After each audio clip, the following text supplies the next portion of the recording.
Today we're joined by Matt Hughes, the Chief Strategy Officer of global health giant Aspen Medical. Matt has extensive strategic and operational experience managing complex health services around the world, including Australia's response to the African Ebola crisis of 2014 and COVID-19. Amongst other things, Matt's currently responsible for Aspen's health systems and infrastructure across Fiji, Indonesia, PNG and Cambodia. And in Indonesia, Matt, you're building 20 hospitals. It's quite a big project. So I dare say this qualifies you as a global health expert. Welcome, Matt. Thanks, Todd. Thanks for the invitation. Wonderful to be here. And thanks for the opportunity to talk about something that I'm really quite passionate about and I think is a really interesting subject matter, particularly given the changing environment in terms of geopolitics, health more broadly, and no doubt we'll get into that as we have our chat today and potentially over the coming weeks too, I suspect. Yeah, there's plenty to talk about. Plenty to talk about in health, mate, and as you touched on it, especially around geopolitics and how that influences health. And I guess getting to that point, like there's a lot of competing priorities and rivalries in the Indo-Pacific. In your experience, especially with the systems you're delivering and the services you're delivering across the region, how are you seeing or how have you seen geopolitics influence or shape health outcomes in the region? Look, it is a really interesting space at the moment, and I think really it goes back to the situation that we are in now.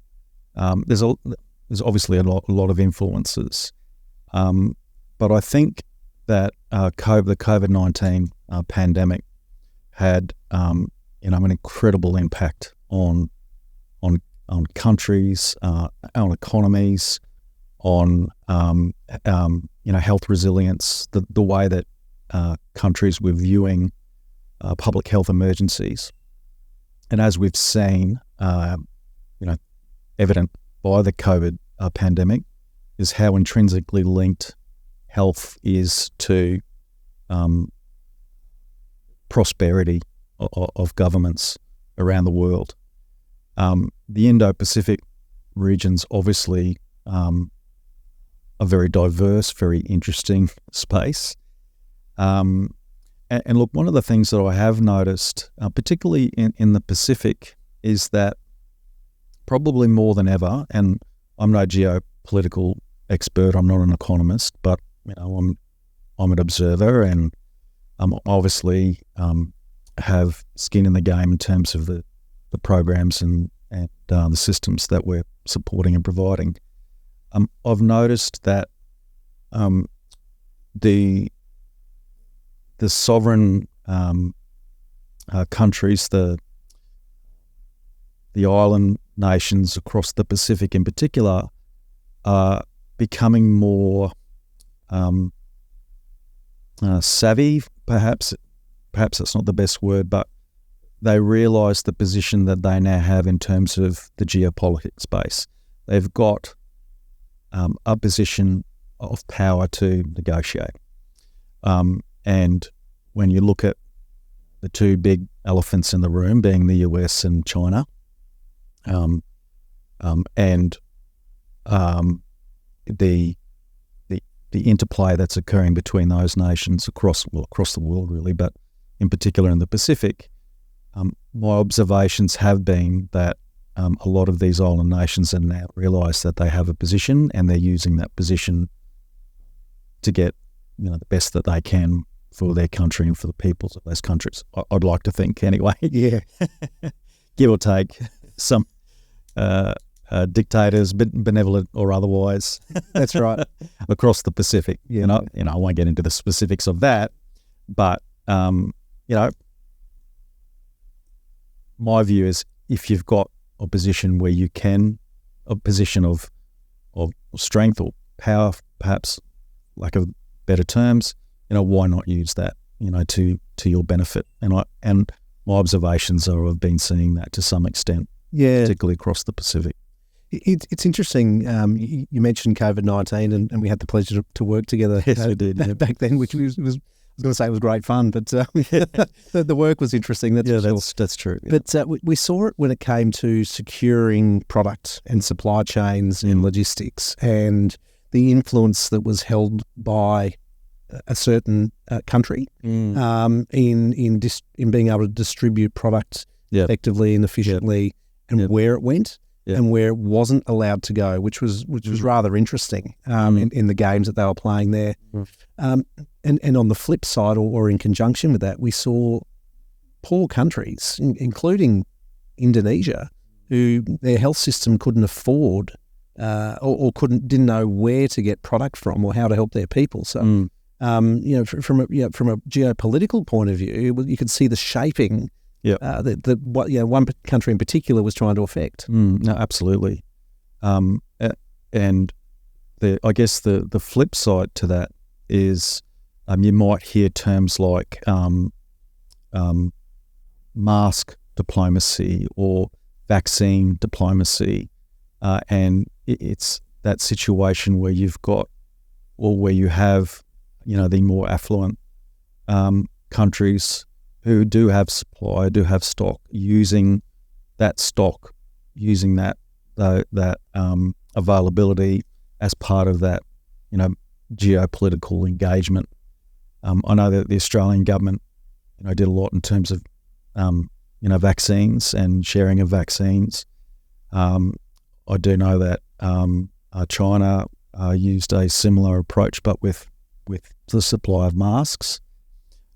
But you're absolutely right, and in terms of the impact that it had on, logistics, supply chains, availability of, medical equipment, etc.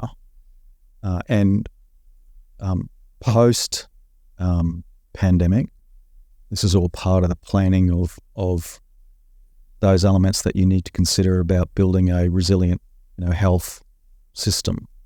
And it's interesting, when you talk about things like disaster risk reduction, and again, it very, very much applicable to the part of the world we're talking about, Indo-Pacific.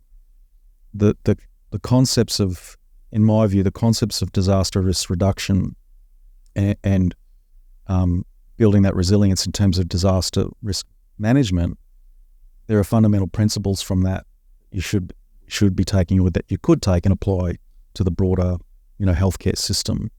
So how do we build that resilience and, supply chain, equipment, etc. They're all really important aspects, obviously, but there's a lot more than that too, isn't it? There's health infrastructure, there's training and education, workforce, in terms of, very specific healthcare workforces to be able to manage that. And then, policy development, understanding, in the event that something like this should happen again, how do we apply those resources? How do we apply the workforce? How do we activate the systems and processes and so on to the extent that you can, improve that security, I suppose, in terms of health and healthcare delivery, during those times of, massive public health emergencies. Yeah, and we're seeing more and more of them as well, especially given the increasing population and in this region. You talk about lessons learned as well. So, for example, after COVID, and touch on Indonesia as an example, to the extent that you can talk about it, there's obviously quite a few projects up there that you're running at the moment in Indonesia. Was that decision by the Indonesian government or healthcare service and system based off of COVID, as a response to COVID and trying to protect themselves into the future? Or was it more of a longer term strategic play from them? Yeah, look, I'm not sure in terms of that, the government policy and what pushed them in one direction or another. Obviously, my observations again are that there was certainly elements of the broader response that they could learn from and needed to do so. But I think, again, these are just my observations. Indonesia is one of the world's largest populations, certainly the largest population within the near region. Prior to COVID, they were a upper middle class income. Unfortunately, with COVID, I believe they dropped back down to a middle class income, but certainly on their way back up, if they're not there already. They've got a relatively young population in terms of the rest of the world, and when you look at health more broadly around the world, it's changing dramatically. It's becoming more expensive, predominantly due to many factors, but we do have aging populations. We're seeing rise in non-communicable diseases based on lifestyle choices, changes in diets and things like that. And the consumer expectations are changing as well. So as people become more wealthy, they've got more money to spend on themselves and their health. And if they're going to pay for something, then they want to get the best possible product that they can. So I suspect that a large part of what we're seeing in terms of the healthcare system within Indonesia is being driven by those factors, though I'm sure that the lessons learned from COVID have played a part in their policy development. I think the other part about being able to build that health resilience is sharing knowledge too. So, in my experience, the Australian government and the Indonesian government have got a really good relationship at the moment, and we've seen significant initiatives being rolled out, like the ICEPA arrangement or ICEPA agreement, and that's about exchanging. There's a whole range of different things, and it's very easy to look at, to search under the DFAT website, but it's about sharing a whole range of different sectors, from education through to health, exchange of workforce and so on. And when you start talking about that exchange, you're talking about exchange of lessons learned. Hey, these are our experiences. We found that this was the best thing for us to do in that situation. So when you start sharing, it's not just about sharing, vaccines and masks and equipment and so on. It's also about sharing, experiences and learnings and so on. And one of the things I really like about the ICEPA agreement is that it's providing an opportunity for Indonesian workforce to come and work in Australia. So not only do they have an opportunity to work in Australia, earn relatively good money comparatively speaking, but they also have that opportunity to learn, on the work site, mentorship, etc. So I think when we talk about health resilience, there's a whole range of different areas that can contribute to that, and governments and other organisations sharing their experiences, I think, is a really positive as well. Yeah, it's really important, and we're seeing it in other critical industries. National health leads. Health's very important cog in the wheel of national security. But if you look at defence, for example, with defence cooperation agreements, and we call it in the training environment that we work in that space, the lateral transfer of knowledge, which is interoperability and interchangeability of staff and systems and processes. So they're all aligned as well, and yet to achieve that technical mastery, so to speak. One of the things I like about that particular program that you mentioned as well with ICEPA is that whether excuse me, the Indonesian workforce can come and learn skills here and take those skills back to. Absolutely, how many islands is Indonesia made up of? How remote is it? How often do they get that extensive experience from lessons learned here? It's invaluable. How do you keep reinforcing the training and the lessons learned as well? So I think it's a wonderful initiative. Absolutely.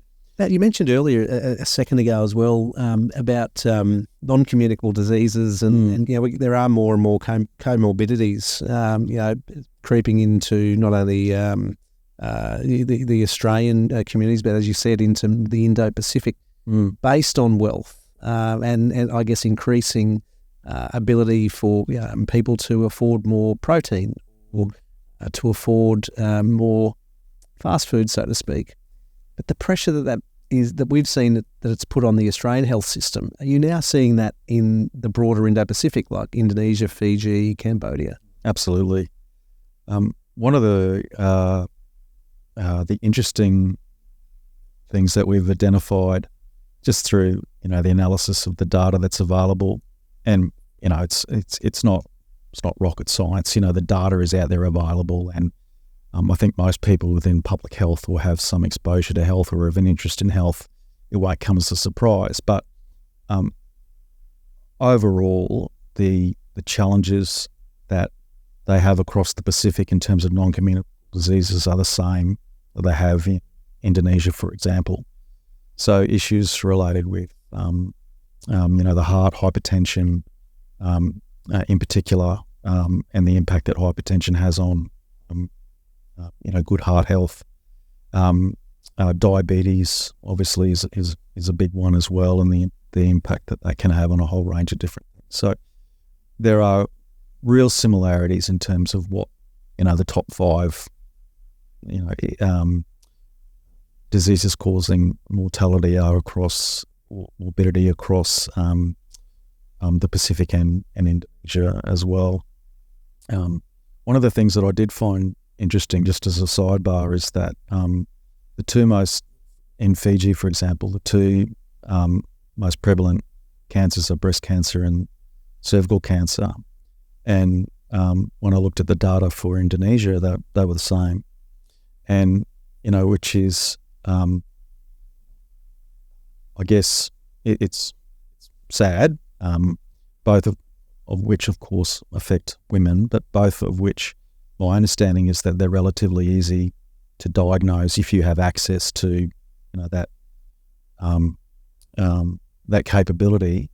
But they're also, in terms of cervical cancer, it's preventable in terms of, the HPV vaccine and so on.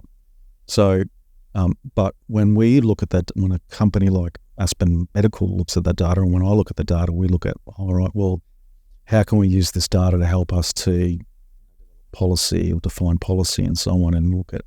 So what we found is that, if we're developing a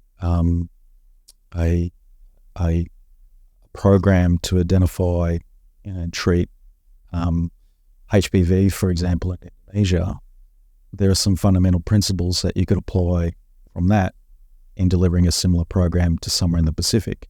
Of course, there's different jurisdictional issues you need to address, cultural differences, of course, that you need to address, but there are some of those fundamental principles that you can apply in locations. And, they've got the same challenges in terms of access to education, access to, assessment. The Pacific and Asia have the same challenges that Australia has in terms of the divide between urban and rural as well. Australia's just this massive country, of course, but when you look at, say, the archipelago of Indonesia, that's incredible too. I think that's, as long as Australia is wide. Plus, you have the issues with infrastructure, access to rural and regional locations and so on. So they face many of the similar challenges. So there are a lot of similarities, Pacific, Australia and Indonesia as well, that I've observed. Of course, Australia is in a much better position in terms of, a very mature economy. But, we still have our challenges in delivering healthcare into regional Australia. So, yeah, there's a lot of similarities there. And again, it's just my observation, but I think there is an element of it's associated with wealth, with lifestyle changes. If you don't have to survive on subsistence farming by, growing your taro crop, or, you can pop down the shop, but all you've got access to is, big can of Spam. That's right. And your 2-minute noodles. It's, there's a lot to be said for that. But, education's a big piece in that too. So, again, if we go back to that health resilience, we've talked about, making sure that you've got robust supply chains, making sure that you're sharing data across countries, sharing your learnings. Education and training's a massive one, and that's not just for, the healthcare workforce. That's also for, Joe Public, so to speak. So, there's a lot of things that I think, can be put into that bucket that will help in terms of that health resilience. Yeah. We were having a talk earlier about delivering health education and education into remote PNG as an example, and some of the challenges there with how do you upload and download the data when you've got no phone reception or no satellite phone or anything as such as well. So I dare say that particular challenge is also faced in the broader Indo-Pacific in certain areas as well. So how do you get that message across effectively and efficiently? And it's a big challenge. No, it is a very big challenge. In Indonesia, for example, and we're looking at something similar in Cambodia, it's mobile units. So essentially, it's a truck that's being kitted out with a clinic on the back. It has the basics required in terms of diagnostic equipment that you might need. And the concept is that the truck is staffed with nursing staff predominantly, but they have access through telehealth to a medical officer, depending on what it is that we're delivering or a particular program that we're looking at. And the concept is that these mobile trucks get out into the various communities, predominantly in rural and regional areas.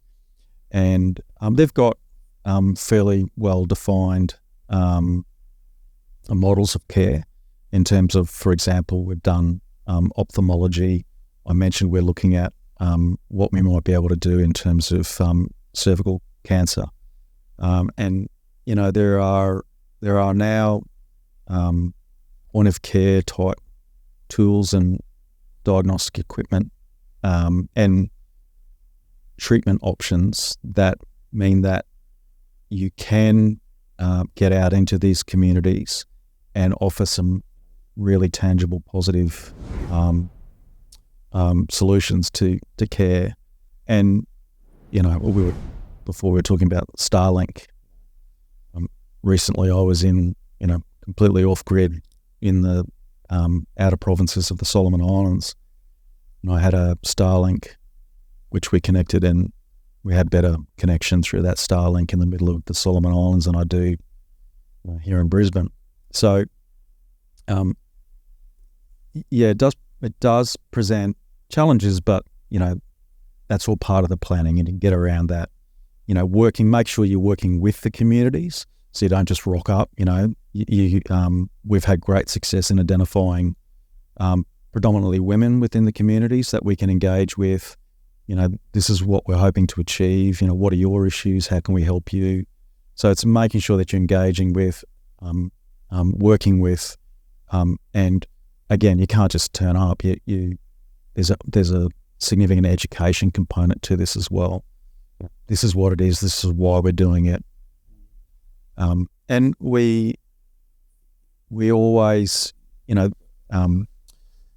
at times I think there can be a bit of a misconception that because Aspen Medical is a global company, but Australian owned, that these are all Australians that are going into these locations, and that's not the case at all. It's we will certainly have experts and mentors available, but what we really want to do is to be training, educating, and upskilling the local workforce, who are all Aspen Medical employees. They get out into the communities, and they understand the culture because it's their culture. They understand the language. They understand the challenges, and so on. So Yes, it does present challenges, but there's ways around that. And these are as we see more and more technology at play, I think that not only will we see exceptional or really positive clinical outcomes, we'll also see improved access as well. Some of the inroads that they've made with artificial intelligence and diagnosis, particularly around tuberculosis, breast cancer, and so on, it's pretty amazing. It's funny. We did a job for some good friends of ours, the Edmund Rice Foundation in the Philippines a couple of years ago, and they're predominantly an education provider. But over time, they found themselves being providing healthcare services to local people in rural villages because there was no other option, and so they'd morphed from being an education provider to a health provider. And it was really interesting seeing how important that they were to those local communities. And as you mentioned earlier, it was often the ladies in the community who helped drive the program because that's just their roles. But also, it was interesting when we talk about talent and how do you retain and train talent. People who are being trained up to provide healthcare services, and when we're talking about cleaning earwax out and making sure eyes are clear.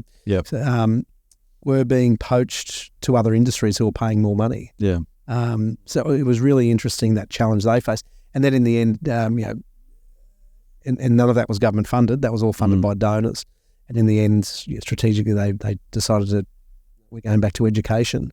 It's going to fill that gap. It was really interesting seeing that transition in those villages in the Philippines, just how important it is.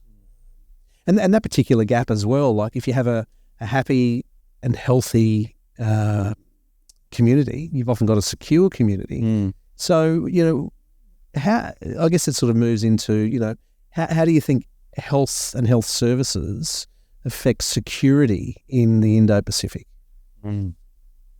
That's a complex one. So you're right. So my observations are that if you've got a healthy workforce, you've got a productive workforce. And if you've got a productive workforce, then you've got a strong economy. If you've got a strong economy, you've got money to be able to invest back into, infrastructure or whatever, it may be. I could be wrong, but my observations are that prior to COVID, I'm not sure that the importance of a strong health system was understood, but certainly since COVID, that how closely that health is linked with, prosperity and economy and so on. I think that's pretty obvious now. I remember speaking to the owner and executive chair of Aspen Medical very early on in the COVID piece. And I remember saying to him, I think that COVID is going to have the same effect on health and health system as 9/11 had on security network or the security industry. And by that I mean, prior to 9/11, you didn't have all that airport, security, you didn't have to take your shoes off, any of that stuff. The world changed in so many ways, of course, but in particular in security and how security is perceived and so on. And I think that COVID's had the same effect on health and how people now view health more broadly. But yeah, you've got a healthy population, you've got a happy population, you've got a productive population, and so on. And it's got so many, you mentioned previously the healthy community. So a healthy community also means that it's a prosperous community, because you've got they're healthy and they're working, then money's coming back into the community. And I've seen in many different locations in my areas of responsibility, the impact that tuberculosis has had on workforces. There's a story out of Papua New Guinea where they train mechanics up, put them through their 4 years apprenticeship, and they invest in the individual. The individuals do a great job, great mechanics, and unfortunately they are diagnosed with tuberculosis. And the interesting with that is that's not a life sentence. You can still be very productive. You can still work, so there's some misconceptions around, tuberculosis and the impact that can have. And this goes back to that education piece. And, there's a lot that I think we can do to help with that, the delivery of the education. And because if you can get them back working, not only does that have a positive impact on the individual because they're earning money, the money's going back into the community, it also has a positive impact more broadly on the economy as well. You've got a productive workforce, So I think it's important, to note that Aspen Medical is a commercial entity. Our goal is to be profitable. But certainly as a company, and this is reflected through the leadership team, including myself, it's how we contribute to the communities in which we operate. And, the more profitable we are, the more that we can give back into those communities. But certainly part of my longevity with the organisation has been we do some good things, like it's seeing the positive impact that we have on the communities is pretty cool. I look at Fiji, for example. We're in Fiji working with our partners, the Fiji National Providence Fund, delivering a public-private partnership. So Lautoka Hospital and Bar Hospital. Lautoka is the primary referral hospital for the Western Division. Bar is like a regional hospital. Aspen Medical delivers both of those hospitals on behalf of the government of the Republic of Fiji. It's all free if you're a Fiji citizen. It's just like it's a government. They're government hospitals. It just so happens that Aspen Medical, is running them. And, we've introduced cardiothoracic surgery, mammograms for screening of breast cancer. We've introduced MRIs, CT scanners. So, there's some amazing things that we've been able to achieve. And when you think, wow, I'm working for a company that's providing health care for, half, if not more, the population of Fiji, that's kind of pretty cool. So there's a lot, I think, that that private companies can be doing to assist governments. And again, we've seen this in the disaster risk reduction space, right? If a company wants to be able to build resilience so that, in the event of a cyclone or whatever, they can get their business back up and running as quickly as possible, then they need to invest in that. Private companies are kind of used to that, I think. Now, I think it's just some of those learnings from that space applied into the broader health sector. I think, there's some good learnings to be had from that. Yeah, 100% couldn't agree with you more. And I guess, Matt, I've had the pleasure of seeing Aspen's operations in many countries around the world. But last year in Fiji, I went and visited Lautoka and Gavin and the team over there. Just seeing the services that they were able to provide with the guidance and the systems and processes that Aspen had been delivering, and also through, learned and lived experience and with tertiary healthcare as well. Seeing the actual difference it made to the local communities. Just walking around that hospital, having a look at people who are getting proper healthcare in a timely manner as well. It was really encouraging to see. Yeah. It's something that you should be really proud of. I think so. Well, team's pretty amazing. Yeah. And that's, we're trying to replicate that in all the locations we are in. the world. Yeah, and I guess challenging as well, right? So, for example, Cambodia, a footprint in Cambodia, to the extent you can talk about it. But obviously, a bit of a different government regime up there as well. So you talk about cultural sensitivities, but are there issues where you're trying to deliver healthcare outcomes to communities, but yet certain government influence doesn't allow the type of services that should be delivered? Look, there's certainly risk involved in working in different countries around the world. Just like I suspect a foreign company wanting to work in Australia, there's different risks for them too. One of the things that we always try to do is identify a local partner who shares our values and shares our vision and our mission. And we form a partnership, a formal partnership with them, so they can help us to navigate, those cultural nuances and the challenges that you see in any country or jurisdiction in which you go to.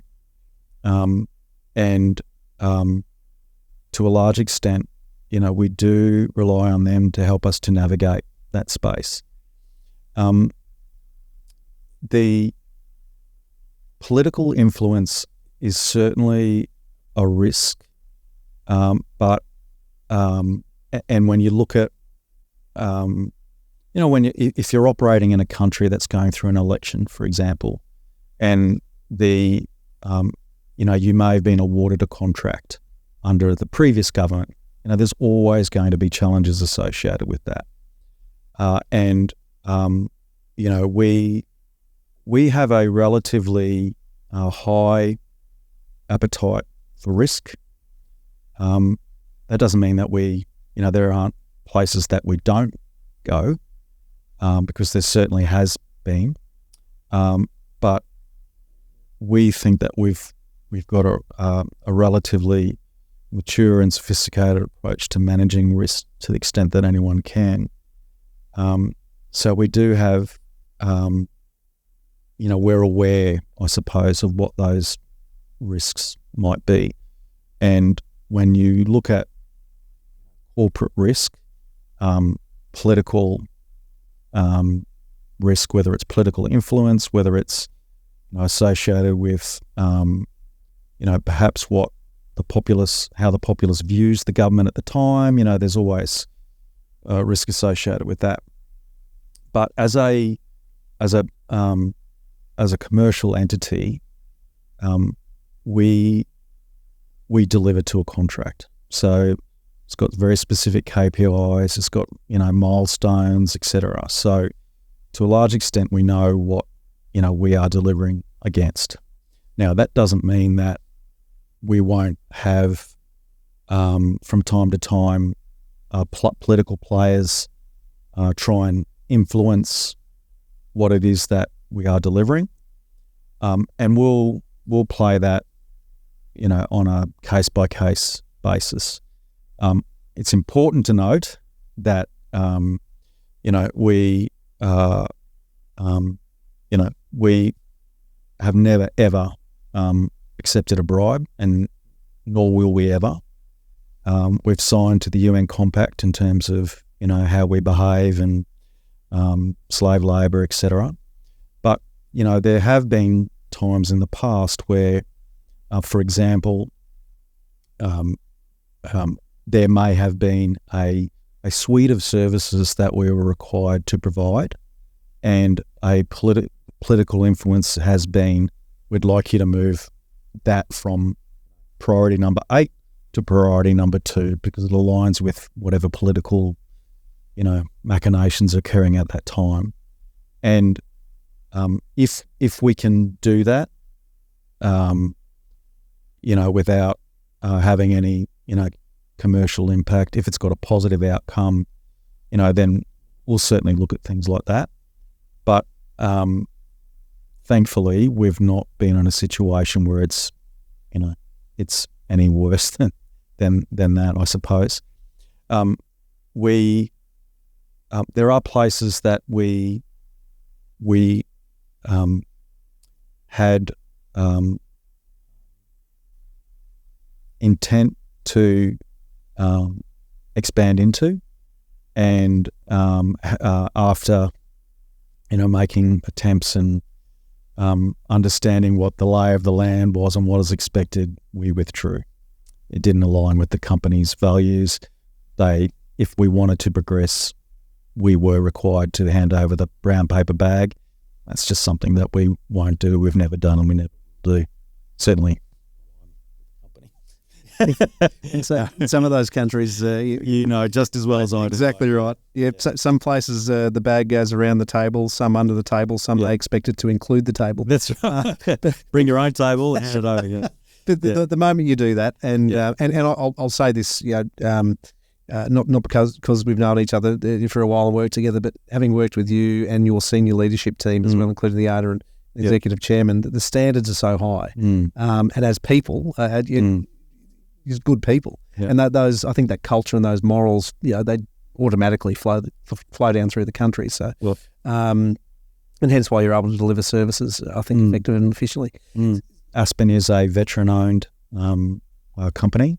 A lot of our senior leadership team are ex-military from lots of different areas within the military, logistics, infantry, RAMI, there's a whole range. And there's no doubt that we apply some of the principles of assessment that cohort had learnt through their military training. I'm not ex-military myself.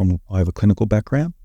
But, I think as a result of that, when we talk about risk and risk assessment, we look at it through a slightly different lens.